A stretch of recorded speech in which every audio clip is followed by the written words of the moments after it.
যা আমরা ক্যামেরার সামনে 2-3 মিনিটে দেখিয়ে শেষ করে ফেলি, তা কি আদৌ 2-3 মিনিটে করা সম্ভব?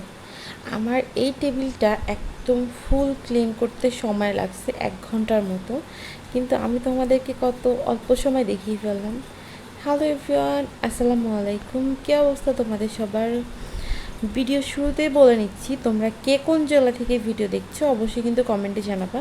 আর আমার চ্যানেলে নতুন হলে অবশ্যই চ্যানেলটাকে সাবস্ক্রাইব করে দিবা। আমি ঈদের জন্য টুকটাক করে আমার বাসাটাকে ক্লিন করতেছিলাম।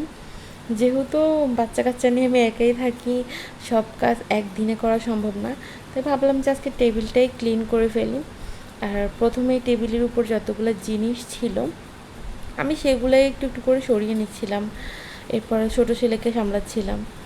এখন হচ্ছে টেবিলে ক্লিন করব। আর এই গ্লাস যে যাদের টেবিলে আছে তারা বলতে পারবে ভিতরের ডিজাইনটাকে ক্লিন করা কী পরিমাণ প্যারা। আমার ভিতরের ডিজাইনটাকে ক্লিন করতে অনেক পরিমাণ কষ্ট হয়েছে। দেখা যায় কিছু জায়গায় হাত ঢুকে, আবার কিছু জায়গায় হাত ঢুকে না।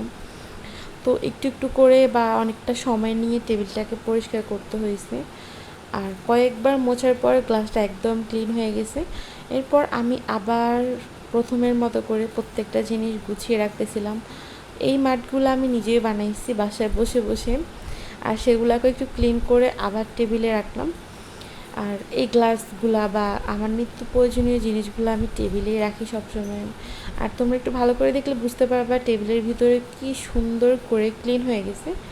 এরপর আমি তোমাদের সাথে শেয়ার করবো আজকে আমার একটা মজার সিক্রেট চাটনি রেসিপি। এটা খিচুড়ি বা ভাতের সাথেও খেতে অনেক মজা। এইটাতে বেশি কিছু হাবিজাবি দরকার হয় না, শুধু আলাদা একটা জিনিস আমি মিক্স করব, পেঁয়াজ, ধনেপাতা, শুকনো মরিচ, এগুলাকে খুব ভালো করে মিক্স করতে হবে। আমার মনে হয় কম বেশি এটা সবাই খেয়ে ফেলছো। তারপরও আমি শেয়ার করলাম আমার মতো করে। শুকনো মরিচগুলোকে আমি একটু তেলে ভেজে নিয়েছিলাম, তোমরা চাইলে তেল ছাড়াও ভেজে নিতে পারো। একটুখানি লবণ ব্যবহার করছিলাম যাতে খুব ভালো করে ক্রাশ হয়ে যায়। অনেক সময় দেখা যায় মরিচ গুঁড়ো হতে চায় না। তারপর পেস্ট দিয়ে ভালো করে মাখিয়ে নিব। আর তোমরা যদি অবশ্যই এই চাটনিটা খেয়ে থাকো তাহলে কিন্তু আমাকে জানাবা, বা কী নামে বলো। আমি কয়েকটা রিলসে দেখে ট্রাই করছিলাম। আমি খুব ভালো করে এটাকে মাখিয়ে একদম সফট করে নেওয়ার চেষ্টা করতেছিলাম যতটুকু সম্ভব।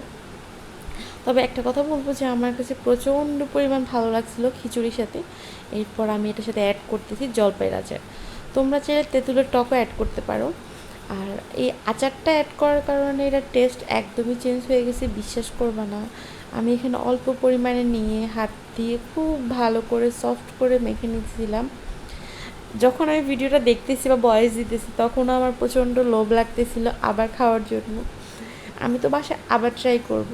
আর আমার ভিডিওর যদি কোনো অংশ ভালো লেগে থাকে অবশ্যই কিন্তু চ্যানেলটাকে সাবস্ক্রাইব করে দিবা। আর এই তো আমার চাটনি বানানো কিন্তু অলমোস্ট রেডি। আমি এটাকে সার্ভ করব হচ্ছে আজকে খিচুড়ির সাথে। তোমরা যে কোনো কিছুর সাথে ট্রাই করতে পারো, ভাত, খিচুড়ি, পোলাও, কিন্তু আমার কাছে খিচুড়ির সাথে ট্রাই করতে খুবই ইচ্ছা করছিল, তাই আমি খিচুড়ি রান্না করে নিয়েছিলাম, চিকেন খিচুড়ি।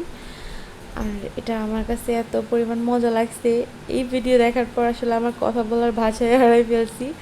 এখনও ইচ্ছে করতেছে আবার খাই। তো এই ভিডিওটা আমি এখানে শেষ করতেছি, আজকে এখানে বিদায় নিলাম। আল্লাহ হাফেজ, সবাই ভালো থাকবা।